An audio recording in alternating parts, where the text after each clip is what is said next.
Lahore central jail में 23 मार्च 1931 की शुरुआत किसी और दिन की तरह ही हुई थी। फर्क सिर्फ इतना था कि सुबह सुबह जोर की आंधी आई थी, बहुत तेज। लेकिन जेल के कैदियों को थोड़ा अजीब सा लगा जब 4 बजे ही वार्डन चरत सिंह ने उनसे आकर कहा कि वो अपनी अपनी कोठरियों में चले जाएं। उन्होंने कारण नहीं बताया था। उनके मुंह से सिर्फ ये निकला कि आदेश ऊपर से है। अभी कैदी सोच ही रहे थे कि माजरा क्या है। जेल का नाई बरकत हर कमरे के सामने फुसफुसाते हुए गुजरा कि आज रात भगत सिंह, राजगुरु और सुखदेव को फांसी दी जाने वाली है। उस क्षण की निश्चिंता ने उनको झकझोर कर रख दिया। कैदियों ने बरकत से मनुहार की कि वो फांसी के बाद भगत सिंह की कोई भी चीज जैसे पेन, कंघा या घड़ी उन्हें ला कर दें ताकि वो अपने पोते पोतियों को बता सकें कि कभी वो भी भगत सिंह के साथ जेल में बंद थे।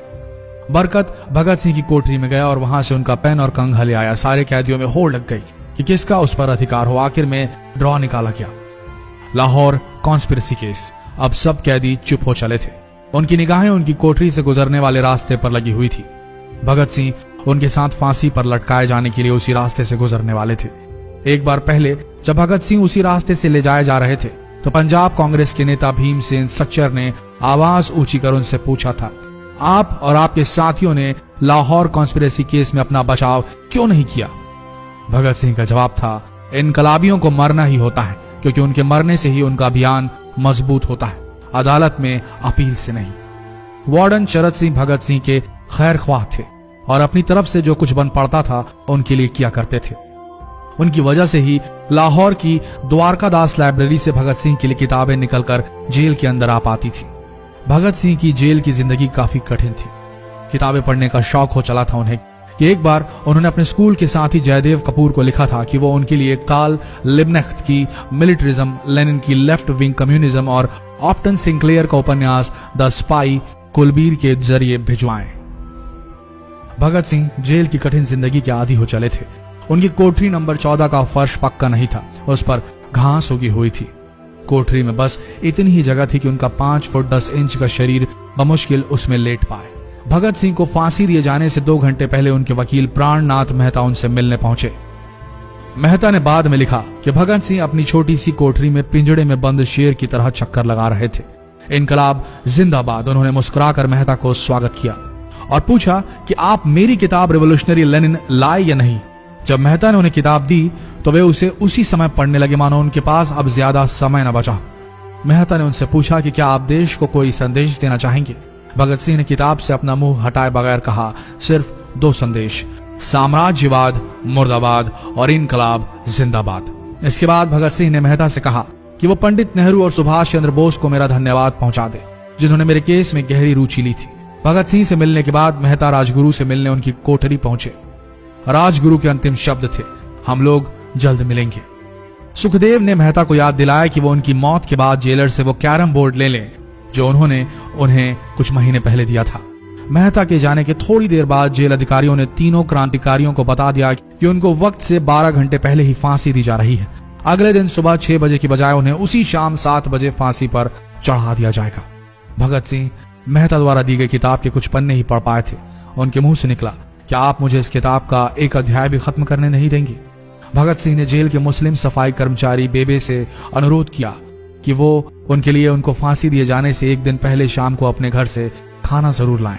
लेकिन बेबे भगत सिंह की इच्छा पूरी नहीं कर सके क्योंकि भगत सिंह को 12 घंटे पहले फांसी देने का फैसला ले लिया गया और बेबे जेल के गेट के अंदर ही नहीं घुस पाए। थोड़ी देर बाद तीनों क्रांतिकारियों को फांसी की तैयारी के लिए उनकी कोठरियों से बाहर निकाला गया। भगत सिंह, राजगुरु और सुखदेव ने अपने हाथ जोड़े और अपना प्रिय आजादी गीत गाने लगे। कभी वो दिन भी आएगा कि जब आजाद होंगे हम, या अपनी ही जमीन होगी या अपना आसमान होगा। फिर इन तीनों का एक एक करके वजन लिया गया। सबके वजन बढ़ गए थे। इन सब से कहा गया कि अपना आखिरी स्नान करें। फिर उनको काले कपड़े पहनाए गए लेकिन उनके चेहरे खुले रहने दिए गए। चरत सिंह ने भगत सिंह के कान में फुसफुसा कर कहा कि वाहे गुरु को याद करो। फांसी का तख्ता भगत सिंह लिए बोले, पूरी जिंदगी मैंने ईश्वर को याद नहीं किया। असल में मैंने कई बार गरीबों के कलेश के लिए ईश्वर को कोसा भी है। अगर मैं अब उनसे माफी मांग लूं तो वो कहेंगे कि इससे बड़ा डरपोक कोई नहीं। इसका अंत नजदीक आ रहा है, इसलिए ये माफी मांग रहा है। जैसे ही जेल की घड़ी ने 6 बजाया, कैदियों ने दूर से आती कुछ पद चांपें सुनी। उनके साथ भारी बूटों के जमीन पर पड़ने की आवाजें भी आ रही थी। साथ में एक गाने का भी दबा स्वर सुनाई दे रहा था। सरफरोशी की तमन्ना अब हमारे दिल में है। सभी को अचानक जोर जोर से इनकलाब जिंदाबाद और हिंदुस्तान आजाद हो के नारे सुनाई देने लगे। फांसी का तख्ता पुराना था, लेकिन फांसी देने वाला काफी तंदुरुस्त। फांसी देने के लिए मसीह जल्लाद को लाहौर के पास शाहदरा से बुलवाया गया था। भगत सिंह इन तीनों के बीच में खड़े थे। भगत सिंह अपनी मां को दिया गया वो वचन पूरा करना चाहते थे कि वो फांसी के तख्ते से इनकलाब जिंदाबाद का नारा लगाएंगे।